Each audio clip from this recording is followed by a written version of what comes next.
guys, we're here at the PDEC 2018 at our Minaurum Gold booth, and I'm very happy to have with me our VP of Exploration, Steve Maynard. Steve, thanks for coming.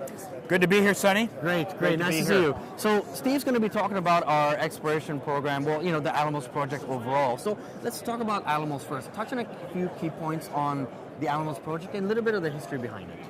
Well, the Alamos Project is centered on a historical mining district that started, the first discovery was in 1682 or 1683, and it has produced from that time until approximately the time of the Mexican Revolution, or about 100 years ago, it produced a minimum 120 million ounces of silver. Probably it produced quite a lot more than that.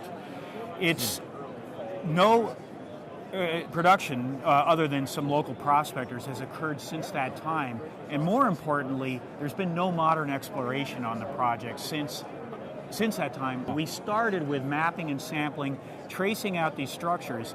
At first we were looking at the old producing mines, but of course we realized that that's not where the blue sky is. So we started to step out and looking at some of these other parallel veins that had been reported and that the local prospectors had told us about.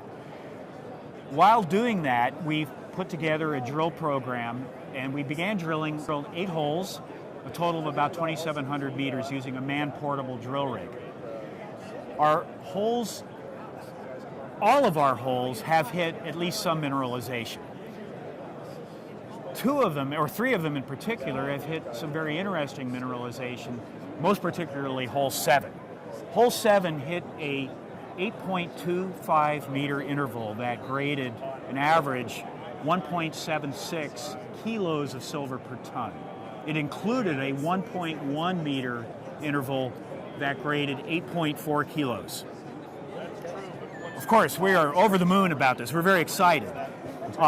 But this isn't the only story. We don't want to get too focused just on that intercept, just on that vein. Correct, yes. Because we know that there's a lot more vein in this district. We know that from historical records that they mined all this 120 million plus ounces of silver from very high grade material. Back in those days, you have to remember that they didn't have the technology and the metal prices to sustain to sustain the mining of grades less than a kilo of silver. Right. We nowadays can mine considerably lower than that. Of course, we love the high grade, obviously. Yeah, but absolutely. we know when we look at that and think about the extent of these historical workings and the extent of the unmined veins that have only minor prospecting on them so far. Yeah. There's tremendous potential. The Europa Guadalupe vein, which was hit in this hole, right here, and these 3 rows of core, hit the Europa Guadalupe vein. This vein on the surface can be traced for more than 1.5 kilometers.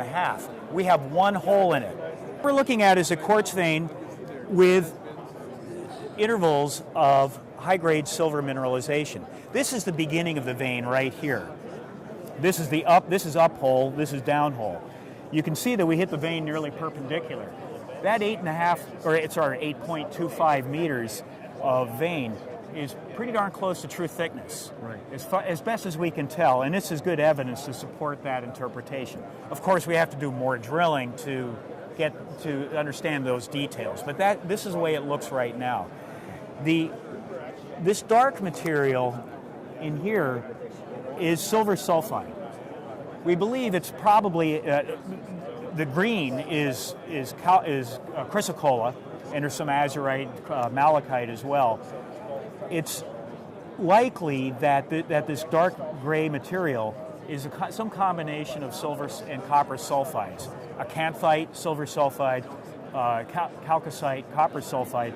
It may also be some other more complex sulfide, something perhaps stromayerite, or some other mineral that we haven't identified yet. We are doing investigative petrographic work to try to nail that down.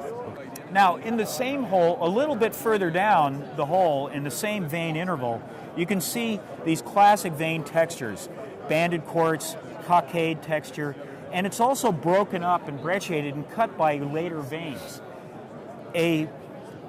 This kind of complication is good news for us. It represents multiple phases of veining, possibly multiple phases of mineralization. You may have rising and falling boiling levels.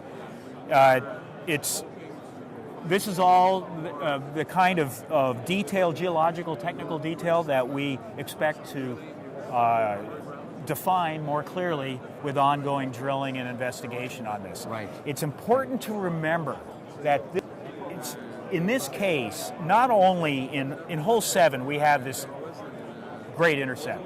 We're very happy about it. But that wasn't the only thing we hit in hole 7. The original target in hole 7, Sonny, was the Nueva Europa Vein, which is considerably uphole, and the possibility of testing for blind veins in the down-thrown block, the piano key model, the depressed keys. We hit the Nueva Europa Vein. That's this, and we had a sample that ran nearly 700 grams of silver. That's a great grade. We're very pleased with that. If that was all we had hit in that hole, we would have considered that a success. But we also hit a vein at 500 meters that was a blind vein. It has no surface expression. And there were several other stringers that didn't maybe run more than an ounce or two of silver.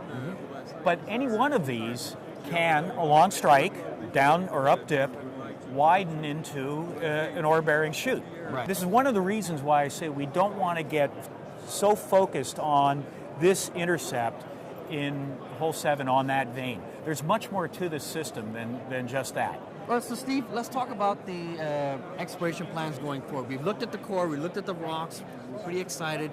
What's the next step to make this even a bigger success? Yeah, the next step at the Alamos project is to expand our mapping and sampling efforts on the surface.